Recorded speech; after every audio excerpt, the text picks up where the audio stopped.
कि हम लोग को सुरक्षा दिया जाए, अन्यथा हम लोग व्यापार बंद करने के लिए मजबूर हो जाएंगे।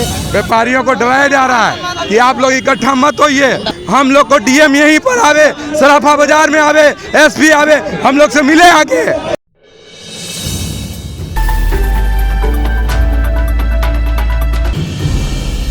नमस्कार, मैं हूं रवि रंजन। आप देख रहे हैं विमर्श न्यूज।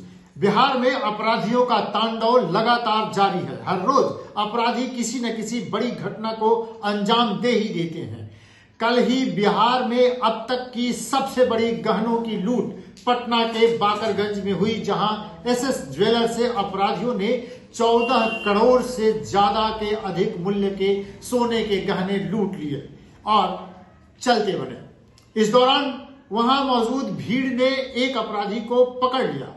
पकड़े गए अपराधी के पास से कुछ गहने, एक मोबाइल, एक बाइक और एक तमंचा बरामद किया गया। अब पुलिस पूरे मामले की छानबीन में जुट गई है। उधर इस बात को लेकर पूरे पटना में, राजधानी पटना में लोगों में गुस्सा है। सर्राफा बाजार पूरी तरह से आज बंद है और लोग कह रहे हैं कि जब तक अपराधी पकड़े नहीं जाते और जब तक अपराधियों पर अंकुश नहीं लगाया जाता, उनका आंदोलन जारी रहेगा।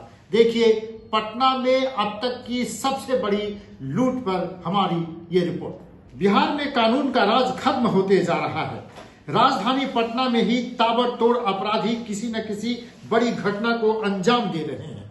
2 दिन पहले ही पटना के राजीव नगर में अपराधियों ने एक सोने के कारोबारी पर ताबड़तोड़ गोलियां बरसाई और उसके पैसे लूटकर चलते बने। हालांकि पुलिस ने कहा कि उसमें से कुछ लोग पकड़े गए हैं और जल्दी ही मामले का खुलासा हो जाएगा। उधर पटना के गांधी मैदान थाने से चंद कदम दूरी पर ही अपराधियों ने राजधानी की अब तक की सबसे बड़ी डकैती की वारदात को अंजाम दिया है। शुक्रवार को दोपहर 2 बजे 6 अपराधियों ने बाकरगंज इलाके के 14 करोड़ से अधिक मूल्य के सोने के आभूषण और करीब 13 लाख रुपए लूट लिए। बाकरगंज के एसएस ज्वेलर्स दुकान में रखे जेवरात सहित 35 किलो सोना अपराधी अपने साथ ले गए। इसका मूल्य 14 करोड़ रुपए बताया जा रहा है। डाका का विरोध करने पर अपराधियों ने दुकानदार के बेटे यश राज पर फायरिंग भी की, जिसमें वह बाल बाल बच गया। करीब 15 मिनट में अपराधी लूटा हुआ माल समेट कर भागने में सफल रहे। इसी दौरान भीड़ ने एक लुटेरे को पकड़ लिया, फिर उसकी धुनाई की और पुलिस के हवाले कर दिया। जो एसएस ज्वेलर्स के यहाँ पे घटना हुआ है तो उसमें अपराध कर्मी भी पकड़ा गया है। एक बैग ज्वेलरी जो लेकर गया है वो भी रिकवर हो गया है। उसकी निशानदेही पे सभी ग्रुप भी चिन्हित हो गया है। एक लोडेड पिस्टल भी और जो मोटरसाइकिल यूज़ हो वो भी पकड़ा गया है। और ये पिछले 1 जनवरी से 2 घटनाएं हुई हैं। तो एक का भेदन जो मैंने आपको बताया उसमें लूट की वारदात नहीं थी, उसमें तो जो आपको बताया गया है कि किस कारण वो घटना हुई है, उस पर रंगदारी की भी बात नहीं है। और आज की घटना ऑफकोर्स लूट की घटना है और बाकी उसका अनुसंधान चल रहा है और बाकी जैसे ही आपको सब तुरंत भेदन हो जाएगा, हम आपको उसकी जानकारी। फ़ोन जब हम लोग किसी मीटिंग में होते हैं या फिर किसी सरकारी कार्य में होता है तो ऑफकोर्स हम लोग फ़ोन नहीं उठा सकते हैं और बहुत फ़ोन आते हैं, ठीक है। लैंडलाइन फ़ोन हमेशा उपलब्ध रहता है, उस पर हमेशा कॉल ऑपरेटर भी उपलब्ध रहता है, वो अपनी सूचना जो भी है वहाँ पे दे सकते हैं। इस घटना से आक्रोशित पूरा सर्राफा बाजार शनिवार को बंद रहा। हालांकि सर्राफा व्यवसायियों ने पूरे पटना में आज बंद का ऐलान किया था। पाटलिपुत्र सर्राफा संघ के अध्यक्ष विनोद कुमार ने बताया है कि जब तक पुलिस लूटे गए सोने को बरामद नहीं कर लेती, बाकरगंज की सारी दुकानें बंद रहेंगी। उन्होंने ये कहा कि हम पुलिस प्रशासन से जेवरात व्यवसायियों को सुरक्षा प्रदान करने की मांग करते हैं ताकि भविष्य में ऐसी कोई घटना नहीं घटे। संघ के अध्यक्ष ने कहा कि उनके सदस्य पूरे राजधानी में मौजूद हैं। इस घटना का जमकर विरोध किया जाएगा। अन्य संगठनों ने भी इस संबंध में समर्थन दिया है। सर्राफा व्यवसायियों ने सड़क पर मार्च किया। ये मार्च करते हुए लोग डिस्ट्रिक्ट मजिस्ट्रेट के पास गए। उन्होंने जिलाधिकारी से मांग की है कि जल्दी से जल्दी अपराधियों को पकड़ा जाए और सर्राफा व्यवसायियों को उचित सुरक्षा मुहैया कराई जाए। देखिए, लूट की घटना पर यही कहना चाहते हैं कि एक व्यापारी, खासकर सोना चांदी का व्यापारी, भारी हम लोगों का बहुमूल्य धातु है, जिसके कारण बहुत ज़्यादा हाई वॉल्यूम होने के वजह से हम बहुत ज़्यादा राजस्व सरकार को देते हैं। जीएसटी इनकम टैक्स, पेशा कर और BIS, हम लोग के ऊपर में तो एक BIS का भी टैक्स लगता है, एक तरह से ये हम लोग राजस्व देते हैं, और उसके बाद भी हमको सुरक्षा नहीं मिलता है व्यापार करने का।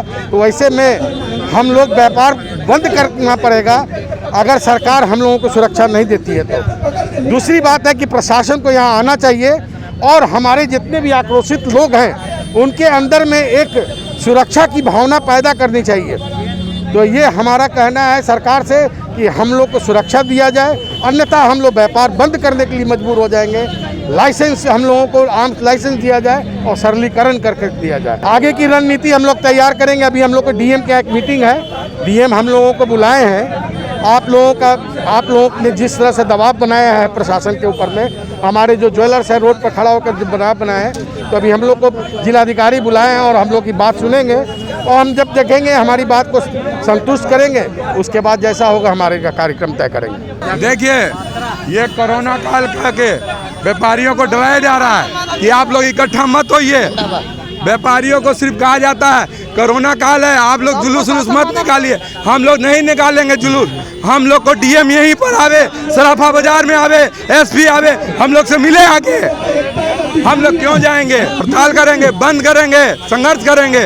बहरहाल राजधानी पटना में जब दिन दहाड़े लूट की इतनी बड़ी घटना को अपराधी अंजाम दे देते हैं और आराम से निकल जाते हैं, तब कैसे कहा जाए कि सूबे में कानून का राज है।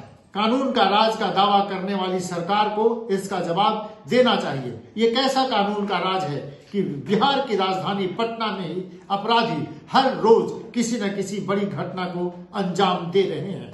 ये सीधा सवाल सरकार पर है, पुलिस प्रशासन पर है और कहीं न कहीं सत्ताधारी दलों पर भी है।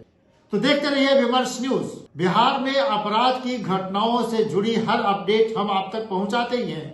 हम आपको विशेष रिपोर्ट भी दिखाएंगे कि कैसे सूबे में अपराध की घटनाएं लगातार बढ़ रही हैं और कानून का राज धीरे धीरे खत्म हो रहा है। देखते रहिए विमर्श न्यूज। हमारे चैनल को आप जल्दी से सब्सक्राइब कीजिए, उसके बगल में जो बेल आइकन है उसको भी दबाइए ताकि आपको समय समय पर नोटिफिकेशन मिलता रहे। देखते रहिए विमर्श न्यूज। नमस्कार।